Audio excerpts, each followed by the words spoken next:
ছিল। হ্যাঁ বলুন। মানে একটা কথা জিজ্ঞাসা করার ছিল, ভাবছিলাম সামনাসামনি জিজ্ঞাসা করে নিই। বলে ফেলুন। আচ্ছা, বলছি যে এই তো এত সমারোহ করে ধুমধাম করে বিয়ে করলেন, লোকজন খাওয়ালেন এত, তা হঠাৎ করে পরের দিনই বউকে ডিভোর্স দিয়ে দিলেন কেন?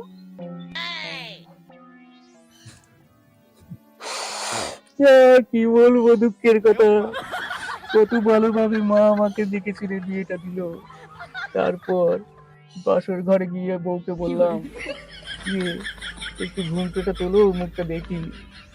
আর কি বলবো দিদি, দুঃখের কথা, সে ঘুমটাটা হয়েছে তুললোই না। কি, এত দুঃখ কিসের? সামান্য একটা কথা দেখুন, চিন্তা করুন। বললাম যে ঘুমটাটা তুলুন, তা ঘুমটাটা কিছুতেই তুললো না। বলে তুমি তুলে নাও।